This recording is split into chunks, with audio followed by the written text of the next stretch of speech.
ರಾಜ್ಯದ ಗೃಹಲಕ್ಷ್ಮಿಯರಿಗೆ ಕಲಾಪವನ್ನು ವೀಕ್ಷಿಸುವಂತಹ ಅವಕಾಶ.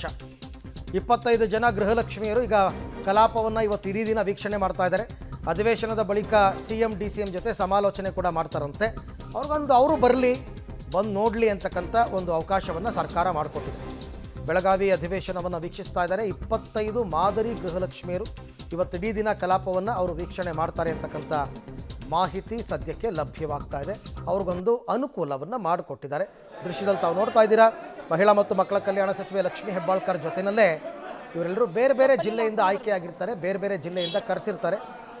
ಅಧಿವೇಶನದಲ್ಲಿ ಅವರೆಲ್ಲರೂ ಕೂಡ ಪಾಲ್ಗೊಳ್ತಾರೆ. ಸದ್ಯಕ್ಕೆ ಈಗ ಬರ್ತಾ ಇರೋ ಮಾಹಿತಿ ಸೆಷನ್ ನೋಡೋದಕ್ಕೊಂದು ಅವಕಾಶ ಮಾಡಿಕೊಟ್ಟಿದ್ದಾರೆ. ಇವರೆಲ್ಲರೂ ಕೂಡ ಸರ್ಕಾರದ ಶಕ್ತಿ ಯೋಜನೆ, ಗೃಹಲಕ್ಷ್ಮಿ ಯೋಜನೆ, ಗೃಹಜ್ಯೋತಿ ಯೋಜನೆ ಎಲ್ಲವನ್ನು ಕೂಡ ಪಡ್ಕೊಂಡಂತಹ ಫಲಾನುಭವಿಗಳು ಅವ್ರನ್ನ ಆಯ್ಕೆ ಮಾಡಿ ಕರೆಸಿದ್ದಾರೆ. ಸೆಷನ್ನೆಲ್ಲ ಮುಗಿದ ಮೇಲೆ CM ಮತ್ತು DCM ಜೊತೆ ಅವರು ಸಮಾಲೋಚನೆ ಕೂಡ ಮಾಡ್ತಾರೆ ಅನ್ನೋ ಮಾಹಿತಿ ಸದ್ಯಕ್ಕೆ ಇದೆ. ಚಪ್ಪಲಿಲ್ಲ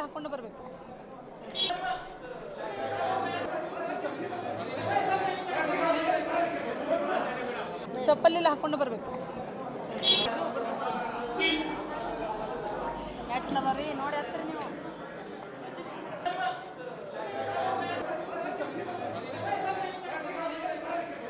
ಅಧಿವೇಶನವನ್ನು ನೇರವಾಗಿ ನೋಡುವ ಅವಕಾಶ 25 ಗೃಹಲಕ್ಷ್ಮಿಯರಿಗೆ ಸಿಕ್ಕಿದೆ. ಅವರೆಲ್ಲರನ್ನೂ ಕೂಡ ಈಗ ಆಯ್ಕೆ ಮಾಡಿ ಕರೆಸಿದ್ದಾರೆ.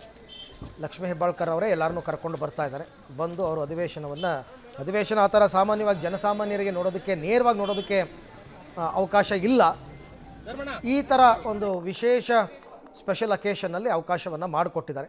ಅವರು ಗ್ಯಾಲರಿನಲ್ಲಿ ಕೂತ್ಕೊಂಡು, ಸಾರ್ವಜನಿಕರ ಗ್ಯಾಲರಿನಲ್ಲಿ ಕೂತ್ಕೊಂಡು ಅವರು ಕೂಡ ಅಧಿವೇಶನವನ್ನು ನೋಡ್ತಾರೆ. ನೋಡಾದ್ಮೇಲೆ ಅವರು ಸಮಾಲೋಚನೆಯನ್ನು ಮಾಡ್ತಾರೆ. ಅವ್ರಿಗೆ ಎಲ್ಲ ಸರ್ಕಾರದ ಗ್ಯಾರಂಟಿ ಯೋಜನೆಗಳು ಸಮರ್ಪಕವಾಗಿ ತಲುಪ್ತಾ ಇದೆಯಾ ಇಲ್ವಾ ಅಂತ ಇವೆಲ್ಲ ಸಂವಾದದಲ್ಲಿ ನಡೆಯುತ್ತೆ.